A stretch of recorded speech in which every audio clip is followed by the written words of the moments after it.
Welcome, Dr. David Klein of the Stages of Life Institute, to the show today. And we are so pleased to be talking about something today that can work, that can help you, and you don't hear anything about it. And that is folic acid. What is folic acid, and why are we talking about it? Well, folic acid, sometimes known as vitamin B9, okay, it's been around for years. People have recognized it as being a necessary part of metabolism. But that's kind of where the surprises end. Where they start is the fact that in certain dosages, folic acid is actually one of the very few things, if not the only thing, that can reverse the effects of plaquing on the arteries. Now, this might be of more than passing interest to anybody who's concerned that they might have cardiovascular disease, carotid stenosis, that's hardening of the arteries in the neck, or even in the brain. But folic acid will actually reverse those little plaques that form if taken in sufficient dosage. Now, everybody's going to look at their little vitamin bottles and hold them up to the light, and in my case, put a magnifying glass so you can see the little letters, which I have a hard time doing. And you'll see that it says recommended daily allowance of 400 micrograms per day, which is actually a bit fictitious. This was derived back in the 1950s on a series of studies that were done on medical students, male medical students, and they found that 400 just seemed like a nice number. It has absolutely no bearing in reality. 400 micrograms, why? Well, vitamin E, it's 400 international units. And the numbers that were chosen, just for grins, okay, were either 100, 250, 400, or 500. And these numbers basically mean nothing. And so they chose 400 micrograms because they thought it might be, quote unquote, safe.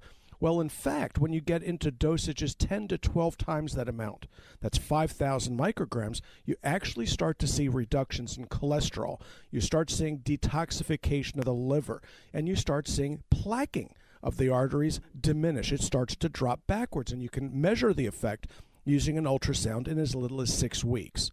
Now, we do these ultrasounds in my office. We do it rather routinely, and it's kind of neat, if nothing else, to watch somebody who has a 60, 70, or 80% carotid stenosis. Now, these are individuals that are told, gee, don't look up too hard because you might have a stroke, okay? Or, better than that, we're going to check you every year to wait until it's just bad enough that you might have a stroke so we can go ahead and operate on it.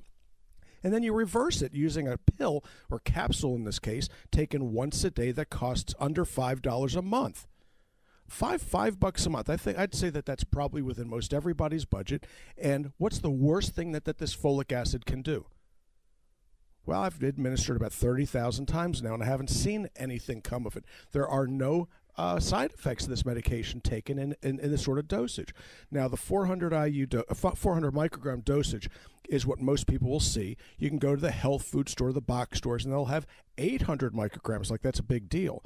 But you have to take at least 5 to 6 of these things in order to get close to what you need to do in order to reverse the plaquing of the arteries. So I had this stuff manufactured. So we went to a pharmaceutical company and asked them whether they would be so kind as to make 250 to 300,000 of these little capsules at a clip so we could keep the price down. And sure enough, that's exactly what we did. We bottled it in a 4-month supply for $16. Actually, it's $15, I think. In any event, be that as it may, it's a giveaway. But it's one of the very, very few things that's ever been shown to reverse plaquing of the arteries. And if you want to quote the young guy who died on those sales channels, and wait, there's more. Mm-hmm. What else can folic acid do? And no, we're not going to give you 2 bottles for $15. No, what else will it do? It's been shown to reverse, forestall, or prevent the development of vascular dementia, sometimes known as Alzheimer's disease. So guess what? I take this stuff. Anybody who's willing to listen to me and has $4 a month to spend is going to spend $4 on this stuff. It is an absolute wonder. Okay, and do you have any fun names for this when they go to Stages of Life, or is it just called folic acid? Well, this one we call hyperfolate. Okay, no, this isn't the stud mix or the no mo whining or the defecade plus. No, those are all for, the poking fun at patients is one of the things that I do best. But when it came to the folic acid, I did not want there to be any confusion whatsoever, because this is hardly an inconvenience when you can prevent a heart attack or a stroke. So hyperfolate is 5,000 micrograms of folic acid with a bit of B12 in it. Now, the reason for the B12 is that once in a great while, you can mask a B12 deficiency by giving these super physiologic doses of folic acid. So this simply prevents that remote, if not theoretical, possibility. And no, I've never seen it happen, although I use it this way, and if it prevented it, how would I know? Very cool. So again, I suggest that people go to thestagesoflife.net, order this stuff, not only because you're on this show, but also they're going to get what they know is good. Well, remember a couple of weeks ago when all these big drugstores got busted by the government, selling whatever they were selling in those capsules wasn't what they said it was. Well, they did not have the advantage that I had. Walgreens did not have the advantage of going straight to the pharmaceutical companies to have the stuff manufactured. Say, well, why should that make any great difference? Well, it works something like this. The Food and Drug Administration monitors very, very closely what goes on in a licensed pharmaceutical manufacturing plant. Okay, so they're very, very tight controls there. So if they manufacture anything else, it's held to the same standards, held to the same assays, the same GMP guidelines. It's just the way these things go. So if you're going to have something made, what better place to do it than a pharmaceutical company? It only made too much sense. And I called in some favors, basically. I lecture for some of the companies, and you call in favors and say, hey, look, would you be willing to do this for me? And then after some cursing and some glasses of wine, they usually agree to it. And then I just reduce my fees for lecturing for them.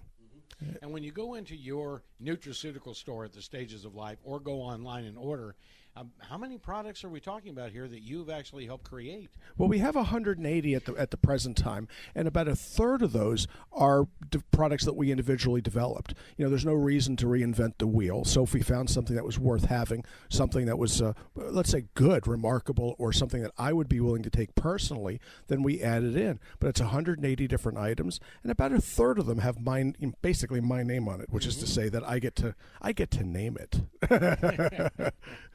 Well, and a couple of them that we always fall back on.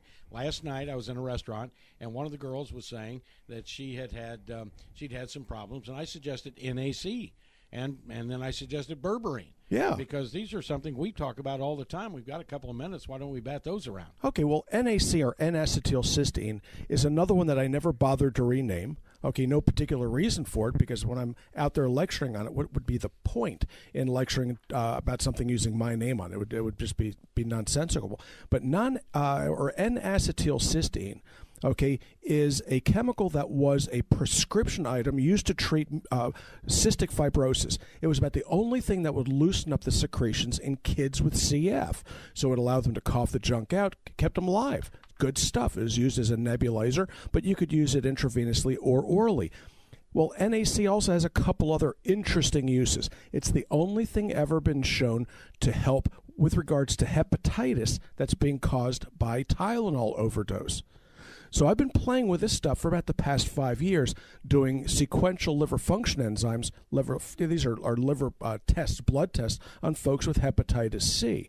And we have 212,000 data points right now in our little laboratory information system, looking at, in part, individuals that have received NAC that have hepatitis for one reason or another. And the joke is it brings the LFTs down.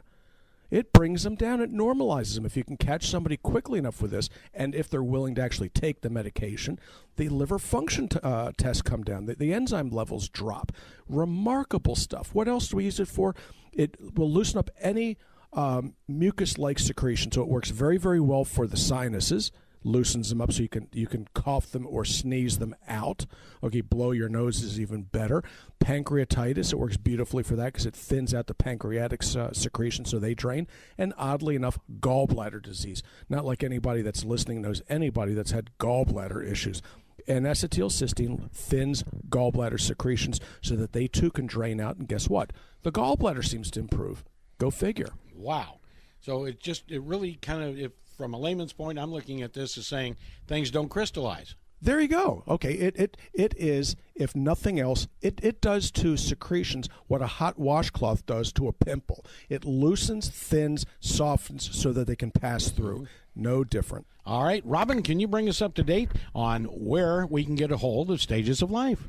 You can find us on the web at www.stagesoflife.net. For our health store, you click on the vitamins and mineral tab, and that will direct you to the health store. Our phone number is 407-679-3337, and our office hours are Monday through Thursday from 8 to 5, and feel free to call us or stop in anytime.